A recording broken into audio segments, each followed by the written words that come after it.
One of my favorite authors is C.S. Lewis. And you may be familiar with C.S. Lewis because of his works, The Chronicles of Narnia. But there's another book that played kind of a pivotal role in my life. It was recommended to me by a friend, and it's called The Great Divorce. Now, don't let the title mislead you. It has nothing to do with marriage or divorce or anything like that. What it is Lewis decided that he was going to write an updated version of Dante's Inferno. Now, if you're familiar with Dante's Inferno, it's about a journey from hell through purgatory, eventually to heaven. And so C.S. Lewis decides that he's going to update this into early 20th century language and images. And so what he does is the journey begins, just like the Inferno does, where he's in hell. And the way that Lewis describes hell is this. It's this barren, gray, urban landscape full of empty buildings. And every here and there, there's someone living in all of this emptiness, in all of this solitude, in all of this desolation. Everybody starts there. And what's interesting is there's a bus comes along every day. And you have the opportunity, everybody has the opportunity to get on the bus. And the bus goes to just outside of heaven. And the first thing that Lewis is struck by is that everybody begins here, and everybody can get on the bus, but there are actually people who, because of the way they formed themselves through their choices in this world, they choose to stay in this place of desolation, solitude, and discord. They have all these people living in all these desolate places, and they want absolutely nothing to do with each other. The rest of the people who choose not to be there can get on the bus. So Lewis gets on the bus with his tour guide, and off they go.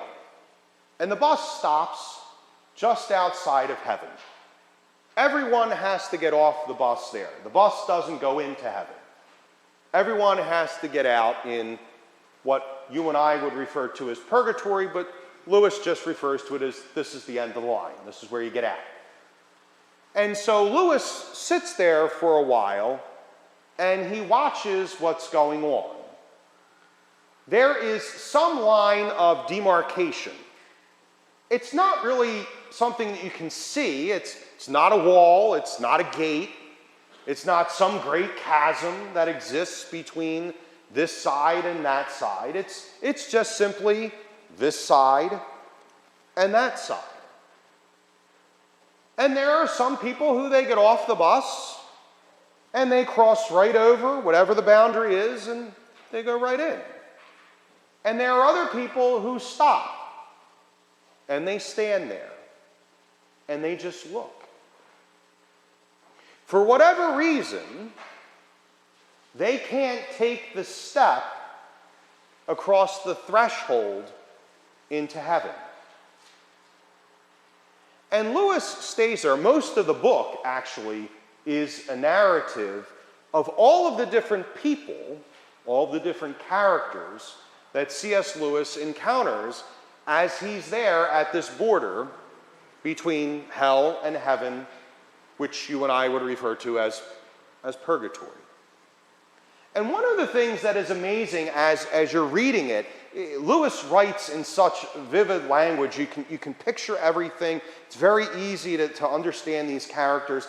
And it's almost agonizing as you sit there and you realize, what is purgatory for these people? Purgatory for them is they're right there. All they have to do is take a step And they can't do it. There's something holding them back. And so as Lewis sits there, he witnesses what's happening each and every day. Just as the bus pulls up and everybody gets off the bus every day, angels are dispatched from heaven, just over the horizon.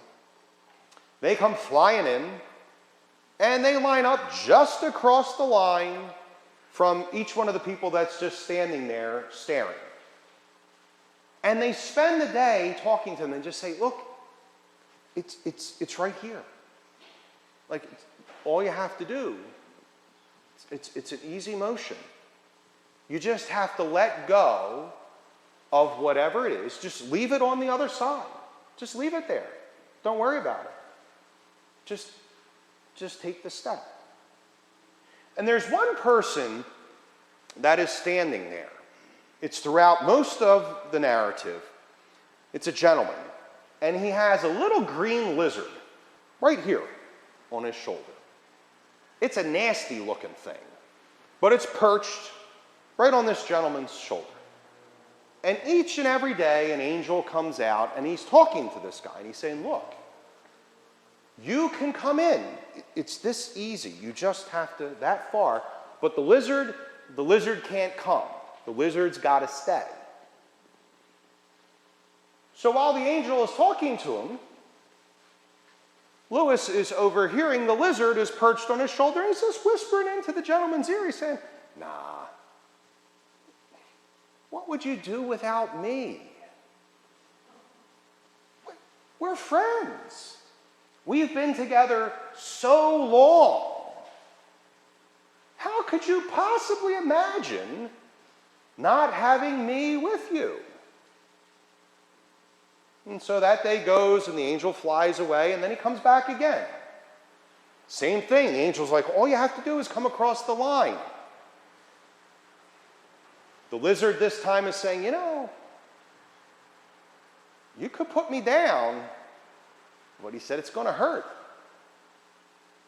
I think it's going to hurt. If you try to take me off your shoulder, it's going to hurt you. And you wouldn't want to do that. So the gentleman decides he's going to stay on this side of the line again. And this goes on and on and on. And every time the lizard has something that he whispers into the gentleman's ear. Finally, the day comes.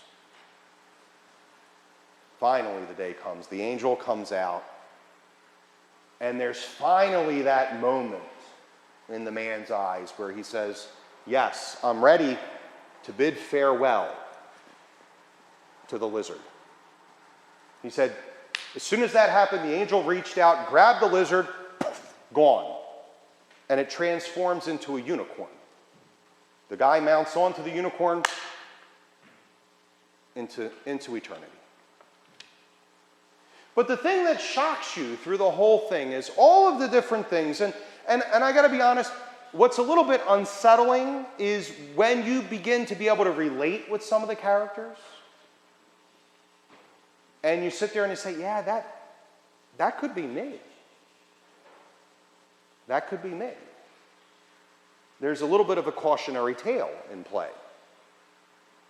But I think one of the things that I'd like to kind of talk about with you tonight is this idea that I think, the title is There's This Great Divorce, and it's almost kind of like a play on words. But, you'd expect there to be this great journey, this great distance that would have to be bridged. There'd have to be a mountain to be climbed, or, some kind of chasm to be set over to the other side. There'd be some incredible deed that you would have to do in order to get there, right? But it's not. It's right there. And you can find yourself, as you're reading the work, becoming frustrated. And you find yourself saying, why can't they just cross that line? Why can't they just let it go and move on? My brothers and sisters, in our faith, Again, I think we think the distances that we have to go are so tremendously large that sometimes we're intimidated by that, or we're afraid of that, or we think that we're going to have to lose too much in order to do it, or maybe it's going to hurt, or whatever those things may be. We can allow ourselves to be fooled that it's a distance that cannot be bridged. I had the opportunity when I was living in Rome. I was there for 4 years. And not many people know this, but St. Peter's Basilica, you can go underneath St. Peter's Basilica. There's a crypt, but then you can go underneath that. Anybody ever been down there in the Scavi, underneath St. Peter's? You've been? Yeah. So underneath St. Peter's, you can go down, and there's actually an area that has been excavated underneath that huge basilica, right? And you can actually walk along an ancient Roman road underneath St. Peter's. And the reason this thing exists is that in the early 20th century, some archaeologists came to the Pope at the time and they asked permission if they could begin excavating underneath St. Peter's to ascertain whether the tradition is true or not, that St. Peter is buried underneath the basilica. Well, I won't hold you in any suspense. Not only did they find his tomb, they found his remains. But one of the things that they found they were not expecting to find, and what that was, is this. When you go under St. Peter's Basilica, you find yourself in what's referred to as a necropolis, a city of the dead. And it was a little surprising for the archaeologists when they got there, because as they were excavating everything, and the Romans used to cremate their dead, and they would put them in mausolea. So there are these little houses that are actually still underneath there that they've excavated out, and you can see the mausolea. They're on either side of the road. And one of the things that struck them was these were all pre-Christian, pagan tombs. And they were kind of scratching their heads saying, like, at first they're like, how could St. Peter be buried here? It doesn't make any sense. So when I had the opportunity to go underneath St. Peter's into the excavations, I had the privilege of being with one of the archaeologists. And as we were walking along the road, she knew I was a priest, and she said to me, she goes, "Father, let's stop right here." She said, "Okay." I said, "Okay." She said, "Now do me a favor." She said, "Look to your left." And I looked to my left. And she said, "What do you see?" I said, "Oh, I see the mausoleum." She said, do you recognize anything about the mausoleum?" And I said, "No, I don't." I said, "There's a lot of images there, but the images are very unfamiliar to me." And she said, "Well, actually, that's good," because she said they're all pre-Christian images, and you shouldn't know that. I said, "Oh, okay, all right, good." She said, "Now do me a favor." She said, look to the right." So I looked to the right. And again, all these mausolea on either side of the road. But the images were all familiar. Every one of the images were things that I recognized. The Good Shepherd, the wheat and the grapes, the rising sun, all ancient Christian symbols. And she said to me, "Father," she said, "right here," she said, "is an amazing thing." She said, "It's like a timeline in stone." She said, "Archaeologists never get a chance to see something like this." She's like, "This is where it happened, right here." I said, "What?" She goes, "This is where the gospel was preached. This is where it happened. When you look to your left, it's the necropolis, the city of the dead, where the Romans brought their deceased and they put them in these walls and these niches, and they thought, well, this is where they'll be forever. This is it." She said, "To the right is where the cemetery begins." And I said, "Oh, cemetery. that means resting place in Greek. She said, exactly. She said, right here, Father, she said, is the threshold of hope. The threshold of hope. This is where the gospel was preached. On this side, no hope. On this side, hope. A distance of that much.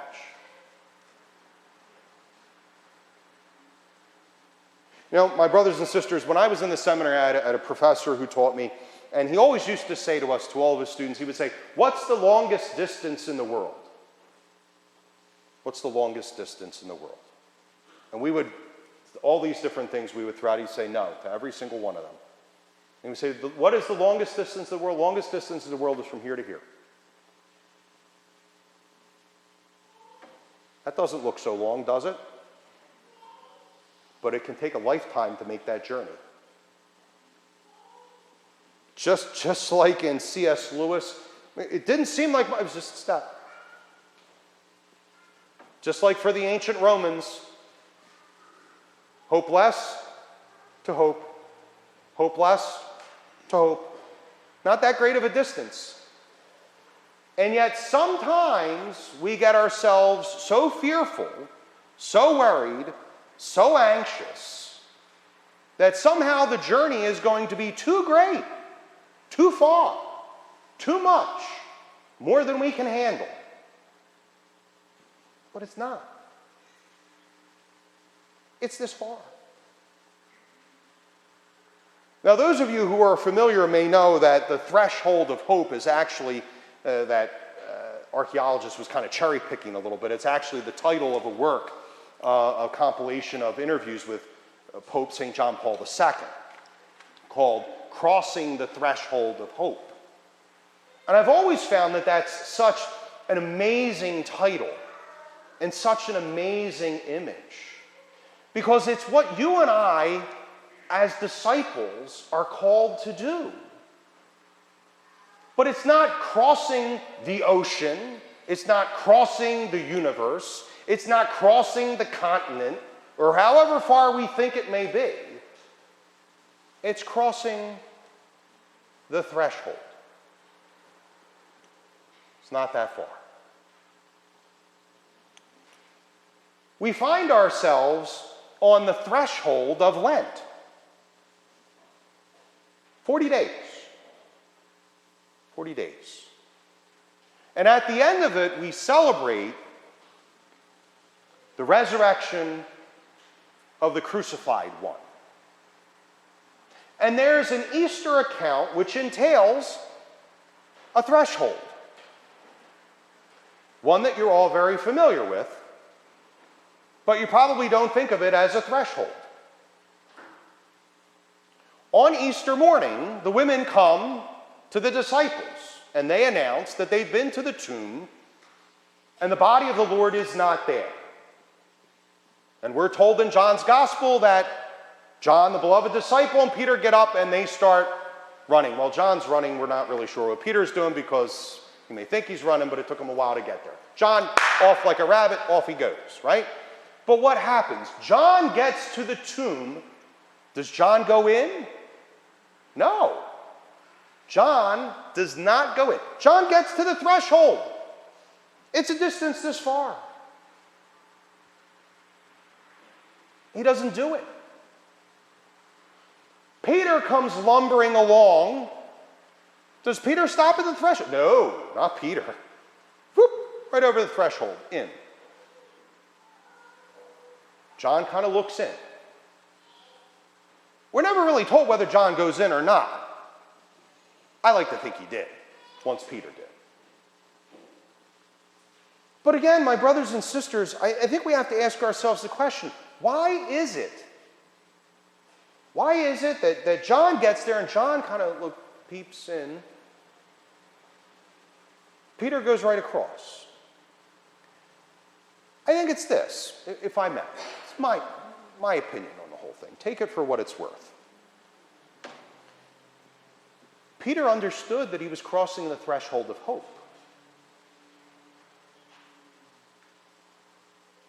Remember, Peter is the one who denies Jesus 3 times, right? There's a tradition that Peter, it says Peter goes out and wept. There's a tradition that Peter cried so much that his face was actually marred by the sheer amount of tears that were rolling down his cheeks. And if you find ancient images of Peter in the catacombs, you'll see he looks like he has big wrinkles down his face, but it's not. It's supposedly the lines that were etched in his face because he cried so much after the betrayal of Jesus. Peter gets up and he rumbles off to the tomb because he's heard that there's hope. And he's not missing the bus this time.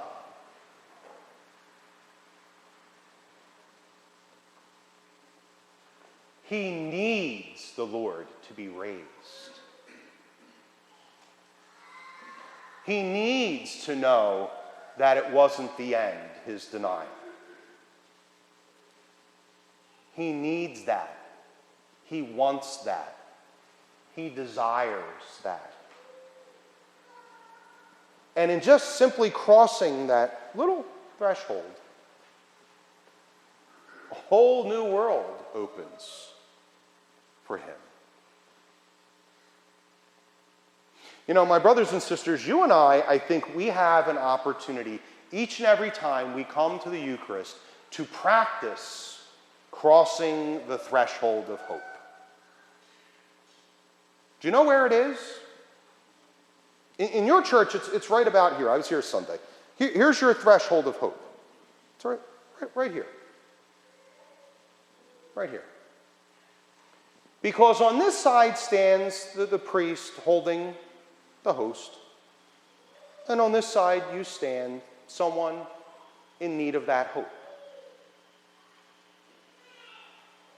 And our Lord, in his infinite mercy and in his infinite love, gives us the opportunity to practice every Sunday so that we know that the distance that we have to travel is just this far.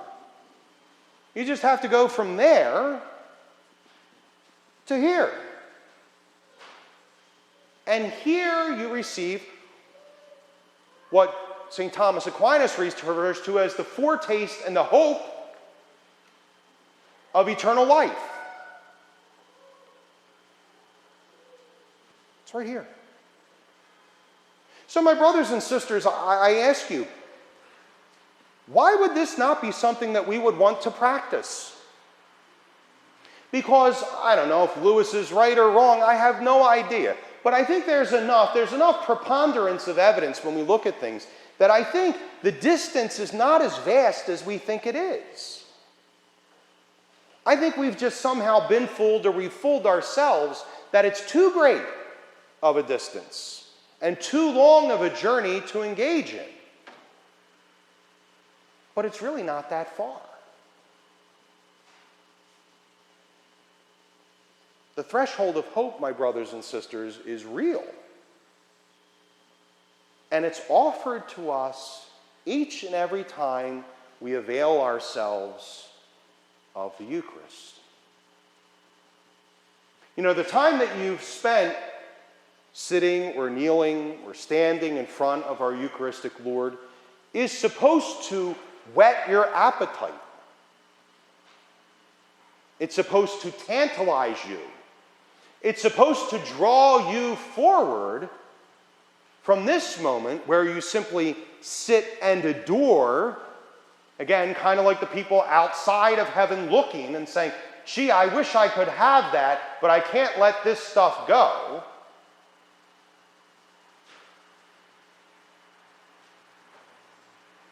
Each and every Eucharist, you get the opportunity to practice crossing the threshold of hope.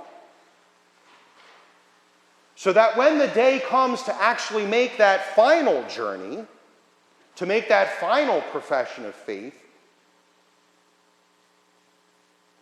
maybe we won't be so afraid. Maybe we won't be so fearful. Maybe it won't be something that's unknown, but actually something that's known, more importantly, someone who's known very, very well. You know, my brothers and sisters, I was saying to the people at my parish today who work in the rectory, I was saying, you know, you all have a lot to be very proud of these last several days. I hope you know that, and I hope you see that. But the journey is not over, right?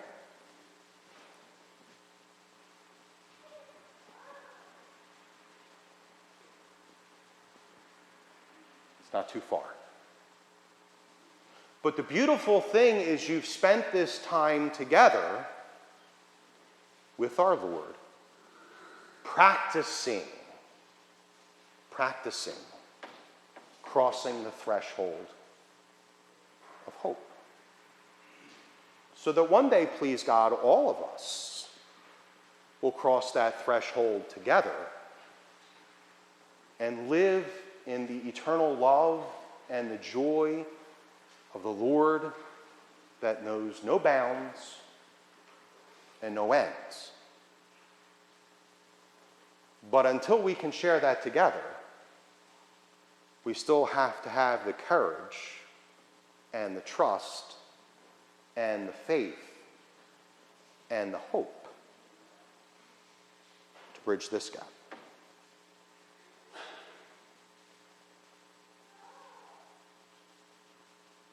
In some ways, it's the longest distance, but the reality is it's only this far.